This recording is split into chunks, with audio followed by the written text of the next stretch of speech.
सफलताको सिँढीमा सँगै हिँडेका पाइला ज्ञानेन्द्र र तुलसाको त्यो सुन्दर प्रेम कथा।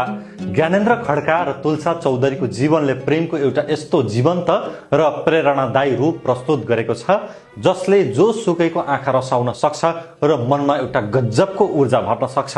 यो कथा समाजका परम्परागत सांग्लाहरूलाई तोड्दै एउटै गाउँपालिकाको ओहदासम्म पुगेको दुईवटा सङ्घर्षशील जीवनको साझा महाकाव्य हो। प्राविधिक शिक्षालयको एउटा कक्षा कोठा जहाँ ज्ञानेन्द्र र तुलसा दुवै सिभिल इन्जिनियरिङमा डिप्लोमा पढ्न भर्ना भएका थिए। फरक परिवेश, फरक भूगोल र फरक समुदायबाट आएका यी दुई युवाको पहिलो भेट नै निकै सामान्य थियो, तर उनीहरूका सपनाहरू भने एउटै थिए, जीवनमा केही गरेर देखाउने, आफ्नो खुट्टामा उभिने र परिवारको नाम उच्च राख्ने। इन्जिनियरिङको पढाइ आफैमा चुनौतीपूर्ण छ।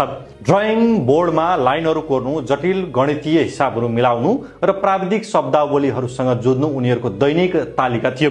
यही पढाइको सिलसिलामा उनीहरू नजिकिए। कलेजमा असाइनमेन्टहरू गर्दा, प्रयोगात्मक परीक्षाहरूका लागि तयारी गर्दा उनीहरूले एकअर्काको क्षमता र सङ्घर्षलाई नजिकबाट निहाल्ने मौका पाए। ज्ञानेन्द्र मिहिनेती र शान्त स्वभावका थिए भने तुलसा दृढ इच्छाशक्ति र नेतृत्वदायी क्षमता भएकी युवती थिइन्। कलेजका कठिन दिनहरूमा जब कहिलेकाहीँ पढाइको तनावले मन थाक्थ्यो तब उनीहरू एक अर्काका लागि ऊर्जा बन्थे। तिमी सक्छौ तुलसा, अलिकति मात्र मेहनत गरौ भन्ने ज्ञानेन्द्रको ढाडस र हामीले हार्नु हुँदैन ज्ञानेन्द्र भन्ने तुलसाको आँटले उनीहरूलाई कहिले गल्न दिएन। बिस्तारै यो सहकार्य मित्रतामा बदलियो र मित्रता कहिले कलेजको चौतारीमा बसेर भविष्यका सपना बुन्ने गहिरो प्रेममा परिणत भयो। उनीहरू आफैले पत्तो पाएनन्। डिप्लोमाको पढाइ सकेपछि उनीहरूको अगाडि असल भगाएको वास्तविक संसार उभियो। हातमा सर्टिफिकेट त थियो, तर बजारमा सजिलै रोजगारी पाउनु फलामको चिउरा चपाउनु सरह थियो। निजी क्षेत्रका सानातिना कामहरूमा असुरक्षा, न्यून पारिश्रमिक थियो। यही बेला उनीहरूले एउटा ठूलो र अचूक निर्णय गरे, सरकारी सेवा अर्थात् लोकसेवा आयोगको तयारी गर्ने। यो निर्णय जति सुनौलो थियो यसको बाटो त्यति नै काँडै काँडाले भरिएको थियो। लोकसेवाको तयारी गर्नु भनेको एउटा कोठामा थुनिएर सामाजिक जीवनबाट टाढिएर दिनरात किताबहरूसँग मेहनत गर्नु हो। त्यो सङ्घर्षका दिनहरूमा उनीहरूले एउटा सुन्दर नियम बनाएका थिए, एक अर्कालाई शिक्षक र विद्यार्थी मान्ने। ज्ञानेन्द्रले नजानेको कुरा तुलसाले बुझाउँथिन्, तुलसा अल्झिएको विषयमा ज्ञानेन्द्रले बाटो देखाउँथे। जब लोकसेवाको परीक्षा नजिक आउँथ्यो उनीहरू रातभरि नसुती प्रश्नोत्तर गर्थे। कतिपय अवस्थामा लगातारका परीक्षाहरूमा नाम ननिस्कँदा निराशाले डेरा जमाउँथ्यो। समाज र आफन्तका अझै के गरेर बसेका छौ भन्ने प्रश्नहरूले मन अमिलो हुन्थ्यो, तर यस्तो हरेक पलमा उनीहरूले एक अर्काको हात दरोसँग समाते। हाम्रो मेहनत खेर जाँदैन, एक दिन हाम्रो पनि नाम निस्कने छ भन्दै उनीहरूले आँसु पुछे र पुनः किताबका पानाहरू पल्टाउन थाले। ज्ञानेन्द्र र तुलसाको कड़ा साधना र पवित्र प्रेमको अगाडि अन्ततः लोकसेवाको कठिन पर्खाल पनि ढल्यो। जब लोकसेवा आयोगको अन्तिम नतिजा प्रकाशन भयो दुवैको नाम योग्यता क्रमको अग्र पंक्तिमा चम्कियो।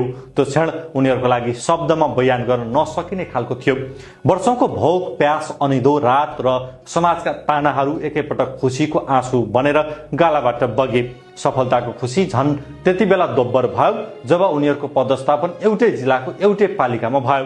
अहिले उनीहरू दुवैजना सिभिल सब इन्जिनियरको रूपमा एउटै गाउँपालिकाको विकास निर्माण र प्राविधिक काममा अहोरात्र खटिएका छन्।